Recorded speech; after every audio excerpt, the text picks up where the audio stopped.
there goes a westbound Mississauga transit bus. And hey there, today is Monday, July 7th. It is 3:34 p.m. and the temperature is a rather hot 29 degrees Celsius, and it certainly feels a little bit hotter than that. And I'm here at the intersection of Bloor Street West and Islington Avenue.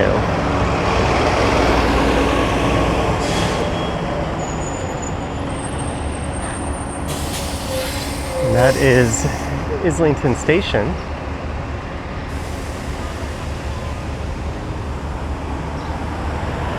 But for this one, we're going to be going east along Bloor Street and heading into the Kingsway, where around 40 of the local businesses or so are suing the city of Toronto in a rather laughable development, but they're suing the city over alleged damages caused by the installation of these bike lanes.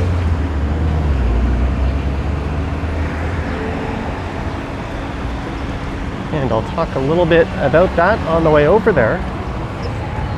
Then when I get there, we'll name and shame some of those businesses, and I strongly encourage you to consider supporting other businesses if you happen to frequent any of them.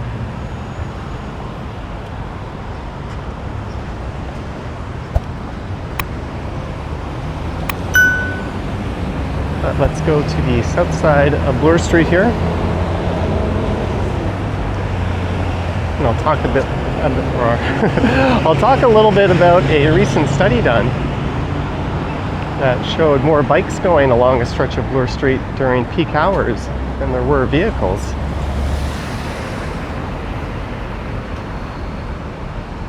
That stretch was in the annex. We are out in Etobicoke. And it's not quite rush hour, things are still light on the road, but as you can see, there's absolutely no traffic congestion. And I don't think any of these businesses in this area appeared on a list that popped up on Reddit of a number of businesses suing the city. I think about 80 in total.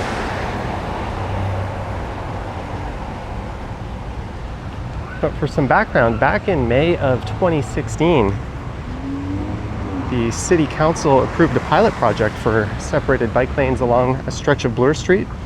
I think that was between Shaw and Avenue Road.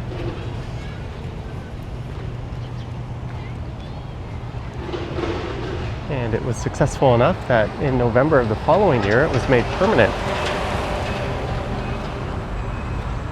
And plans were drawn up to expand the bike lanes, which now stretch eastbound all the way through East York and along the Danforth, and she was like, terminating just east of Victoria Park Road. And they've since been expanded west throughout Etobicoke, including this stretch here.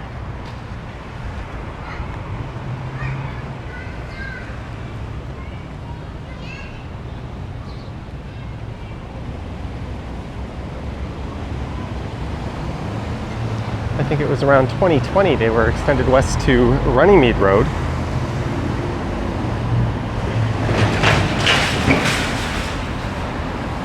And then in 2023 and 2024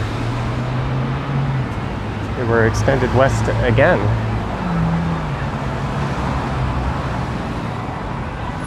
There's not a lot of people out right now. Might be a combination of the weather, the fact that it's a Monday.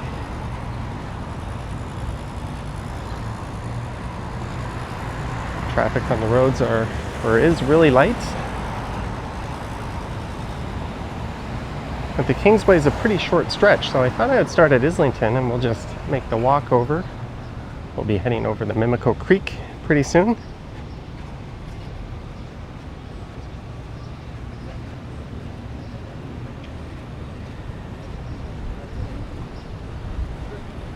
And last year, in November, the province put through Bill 212, the very disingenuously named Reducing Gridlocked Gridlock Saving You Time Act. And that targeted removal of the bike lanes on Bloor Street, Yonge Street, and University Avenue.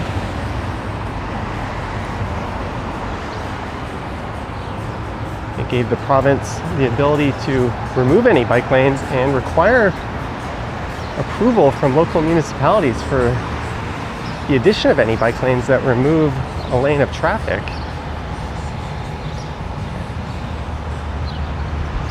And it also exonerates the city's hands from any lawsuits from people who are injured or killed, or the families of those people, from suing the province if an accident were to take place where bike lanes once existed.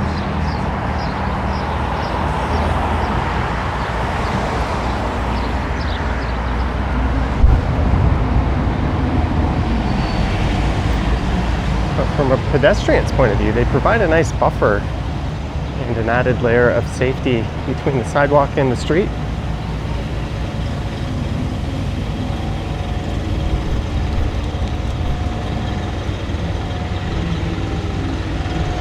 But that bill has been challenged by an advocacy group called Cycle Toronto. They filed a charter challenge back in April, and the justice assigned to the case, there's someone turning left,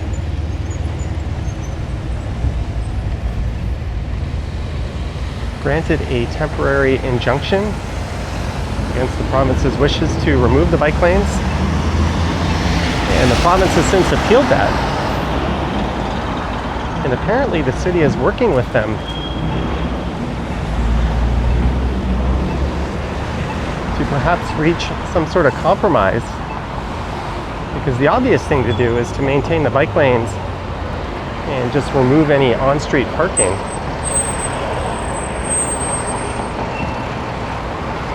Or rather, leave the bike lanes in place and remove on-street parking. I've always wondered about this steak restaurant here.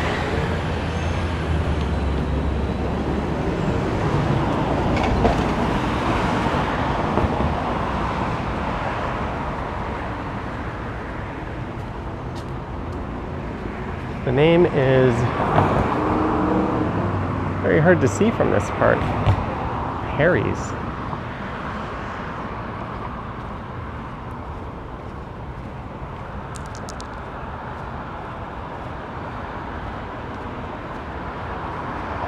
And it's worth noting the city's or the province's own data did not support that removing the bike lanes would reduce congestion, and engineers even warned them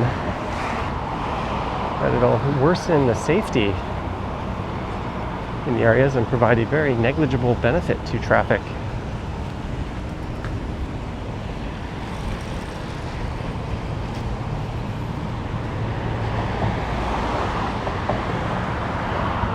There's a spa in here, the Boutique Spa. That is the first of the businesses we'll be walking by that is taking part in the lawsuit. There it is. Boutique Spa and Laser.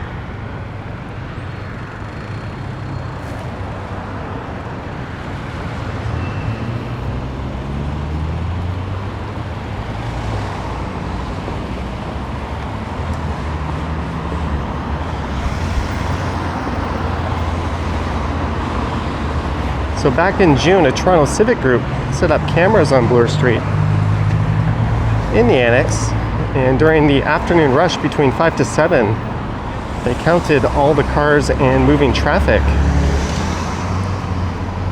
And during that period, more than half of all the vehicles passing by were bicycles or other micro-mobility devices.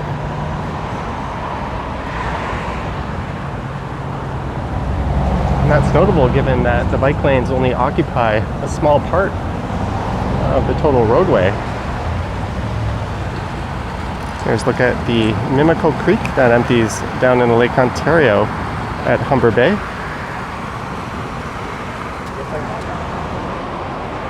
And that's Tom Riley Park you could walk through, and that'll lead you up to Dundas Street. It's a rather nice walk. I went through there in a live stream the other week.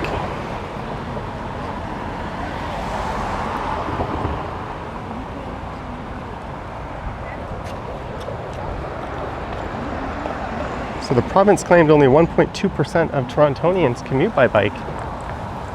But it's certainly a lot more than that in these busier areas, especially given that cyclist count.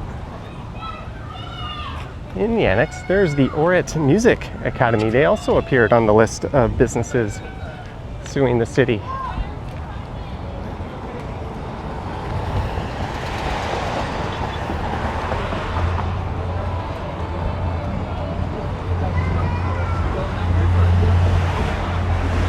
So last Saturday, there was a mass ride in this area.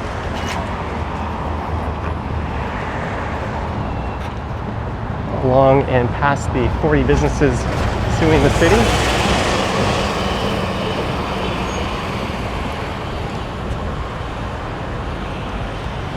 And the protest was part of a broader message that the lawsuit undermines bike infrastructure, which plays an integral role in community safety and the vibrancy of local businesses. And I think there's more in this building here.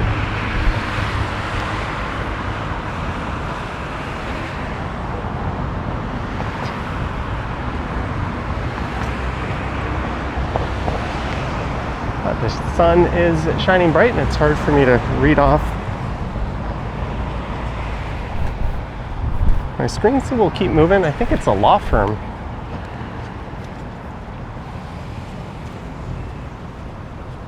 But the business improvement area that represents the annex and the businesses in that area support bike lanes. They state that it has improved business performance overall.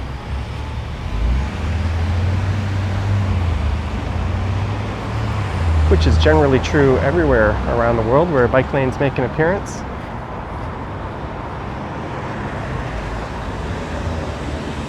It's a well-known correlation. If you build bike lanes, business goes up. There's no reason why Toronto would be an exception to that.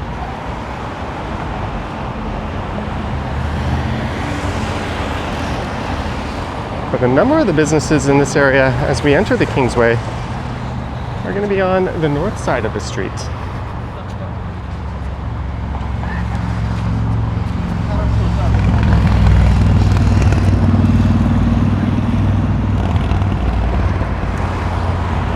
Such as that ale house right across the street. And the Greek Taverna next to them.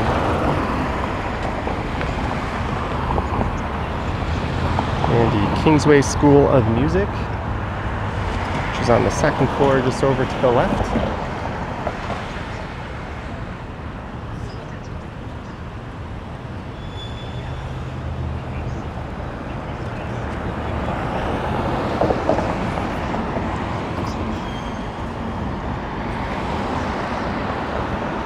Just waiting for the light here.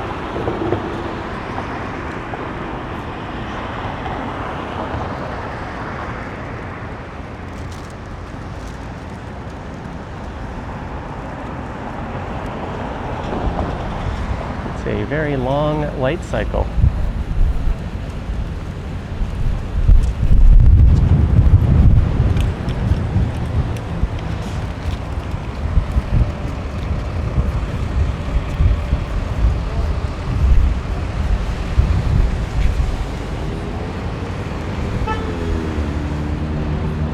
There's the Kingsway School of Music.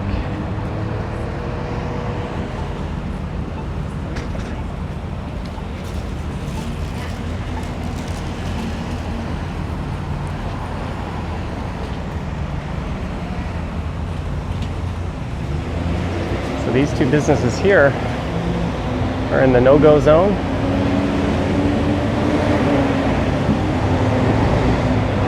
If you do represent one of these businesses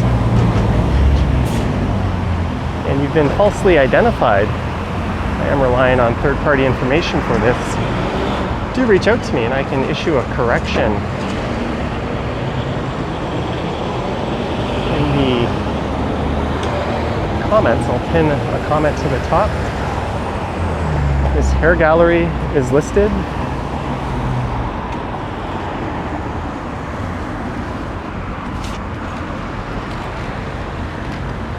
There's another business just over there.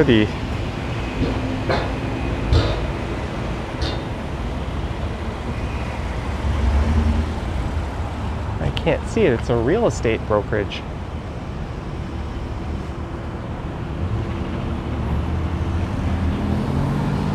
Oh well.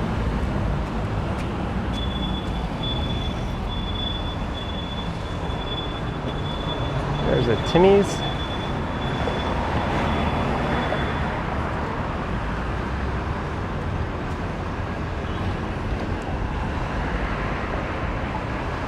Have to frame it.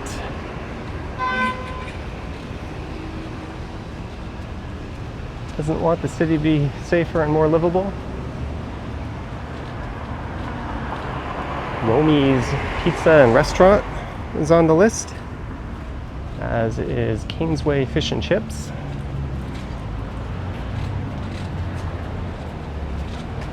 And one of the nastiest places,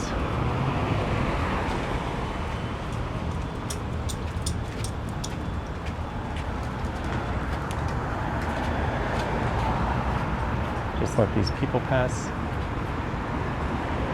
is the Crooked Q, and that's a shame. I used to go to a Crooked Q in Port Credit. I think the owners here have been quite vocal, kind of ironic. You run a bar, but you feel like your customers should be able to drive and get wasted.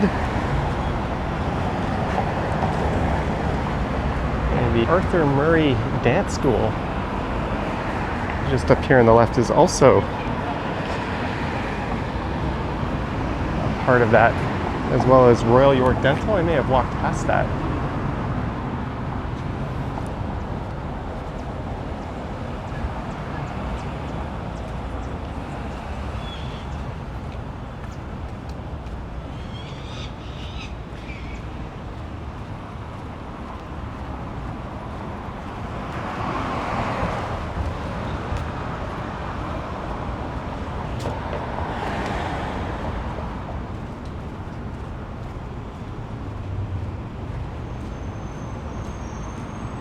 And here's the Kingsway Cinema.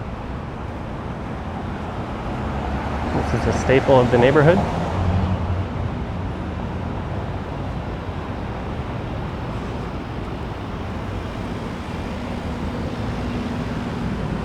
So most of these offending businesses are on the north side of Bloor here.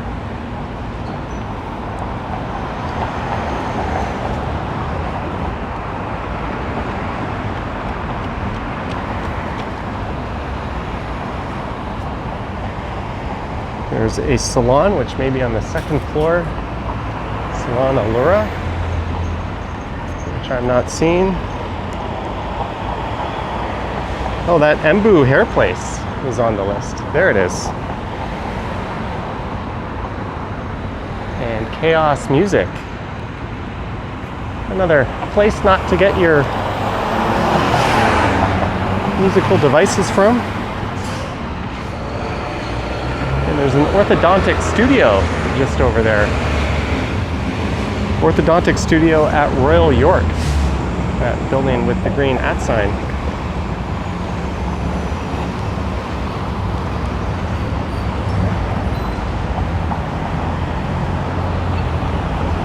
And this is Royal York Road. It's worth noting this is a pretty upper middle class to flat out upper class neighborhood.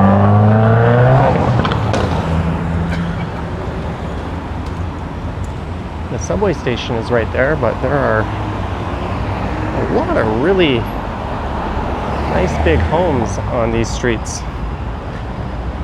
No doubt with a lot of NIMBYs that feel they should be entitled to live so close to a major corridor and subway line, but still have that expectation that the whole neighborhood caters to the automobile.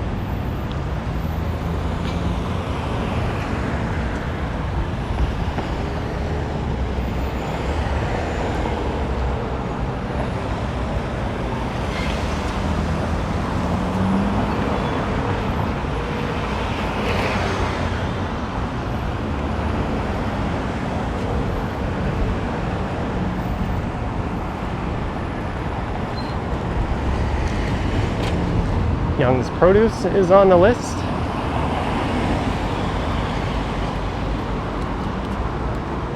And sadly, a place I went to when I was a teenager, the Green Mango, one of the first places I ever had Thai food. Doesn't want you to safely get around the city.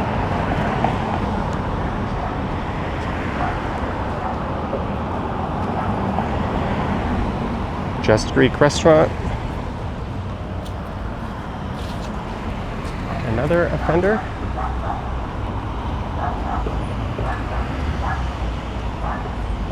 And hilariously, Kingsway Variety. Who the heck is driving to the variety store?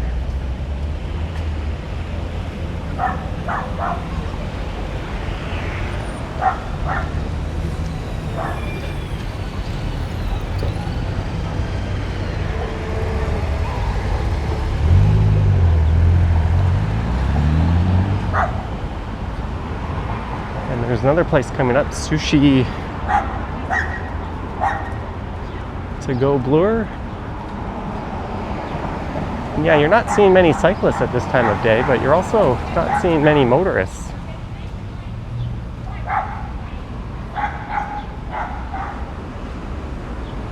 Apparently there's a medical clinic across the street. It has a for lease sign in it, but that was on the list. There's Sushi to go.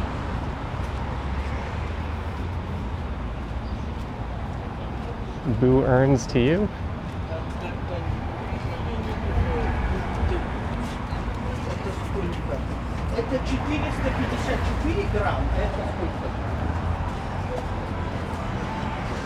That place, Magic Spot Grill.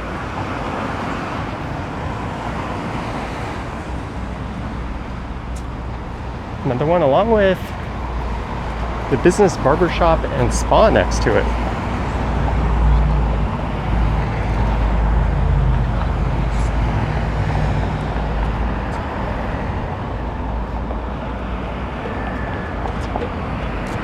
And of course this place, Bill Miles for men.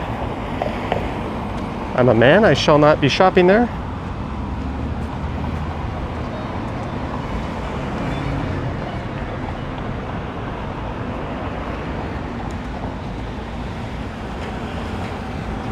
And this place is quite popular, and a number of people were kind of heartbroken to see it on the list.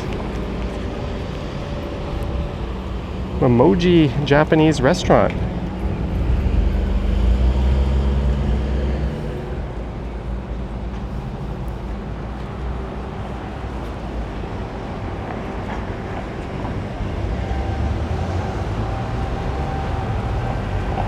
There's a similar situation on Bathurst Street where they want to put in a dedicated bus lane, and a number of businesses are banging their pots and pans, screaming murder. I did a video covering that stretch, but a lot of those are taking part in this ridiculous lawsuit.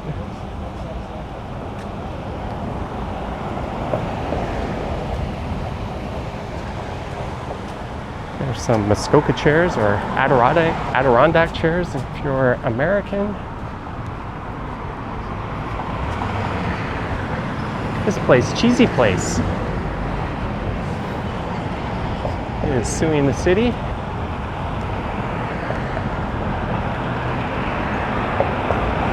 nice bet.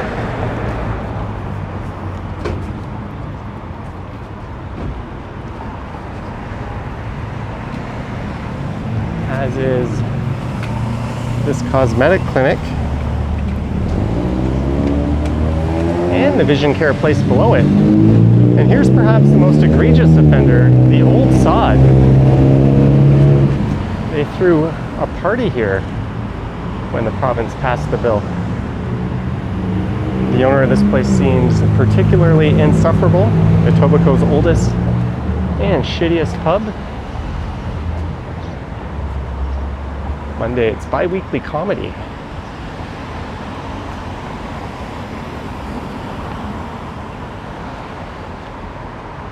Well, come sit out and bake in the sun because they don't have sun umbrellas up over all their seats. and support a shitty business. During a mass ride earlier in the year, we went by the Old Sod while they were holding one of their little parties.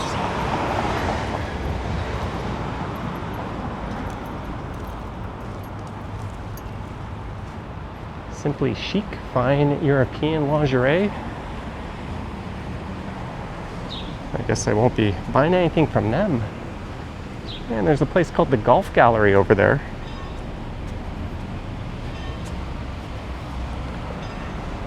I probably missed a few.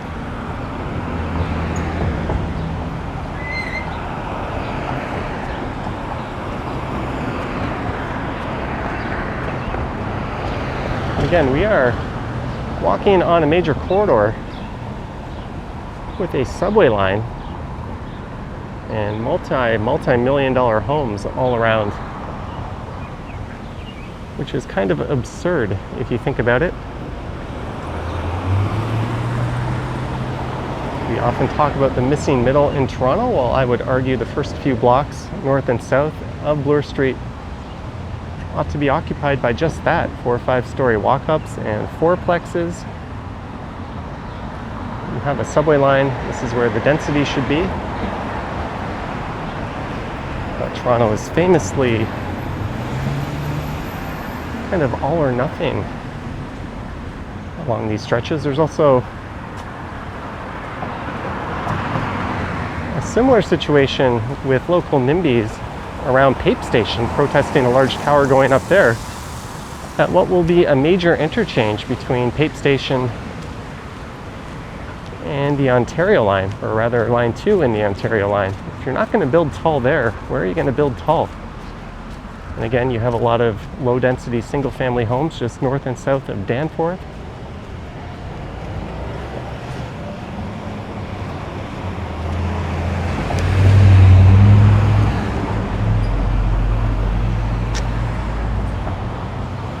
Even though the city is somewhat progressive with its bike lane approach, or at least it has been, they're still quite regressive when it comes to zoning.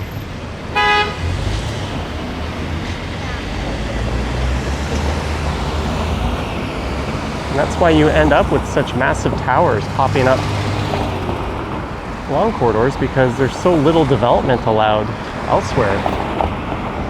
It's kind of like squeezing a pimple. You put all this pressure in the few spots where you can build, and you get 70-story towers blocks away from single-family homes.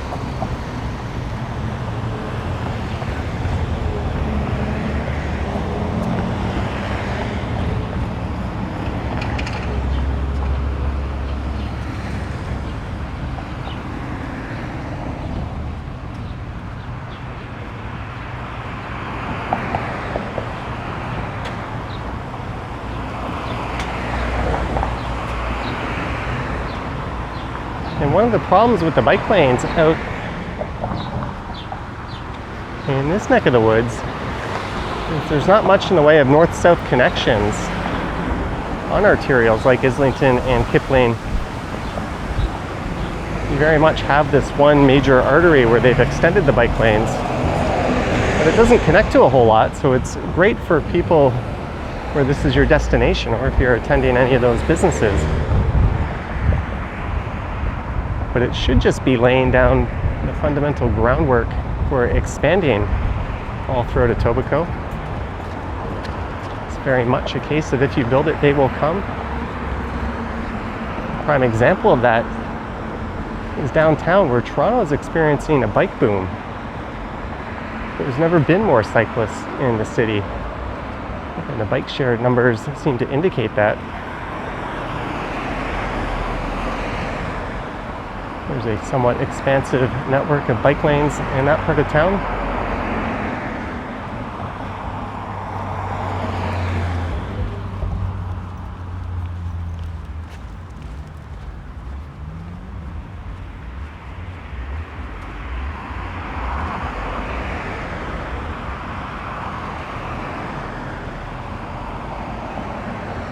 So what I am thinking of doing is a live stream starting just east of here.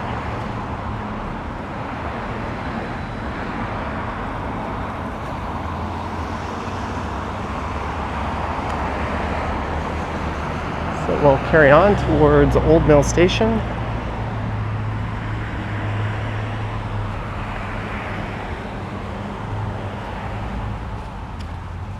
All of the bikes at this dock have been spoken for.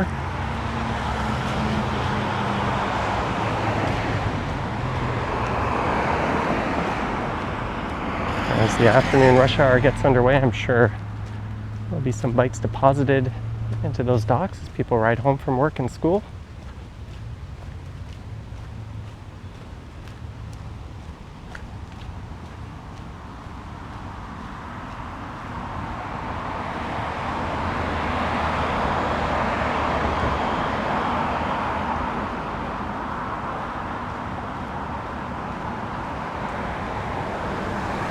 And there's definitely going to be people saying, look, you idiot, you're making their point for them. You recorded a walk and we only saw a few dozen cyclists and far more vehicles. Well,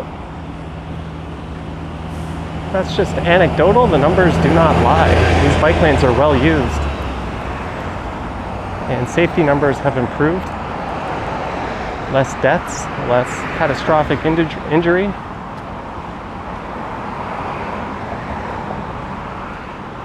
And if you're going to use the argument, hey, where are the cyclists right now? You could also say, and just how exactly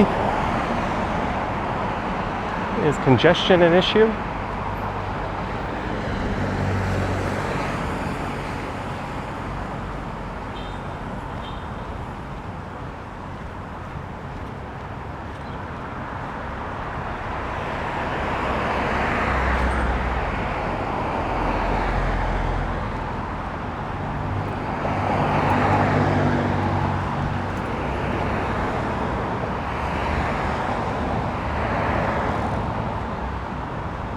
Etobicoke ends and the old city of Toronto begins at the Humber River, which is coming up.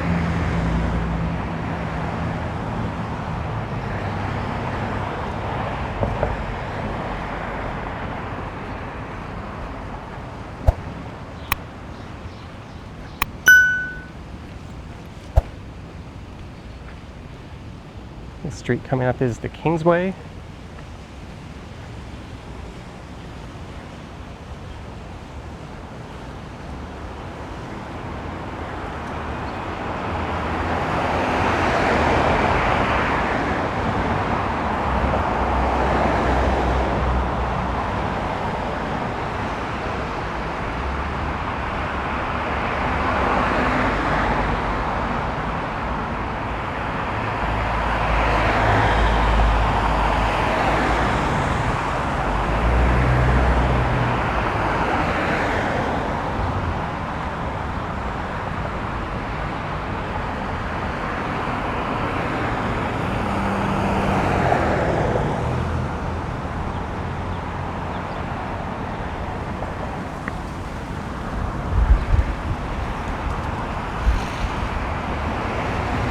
So I think what I'll do is I'll wrap this up here and I'll set up my live stream and I'll head down into the old mill on that.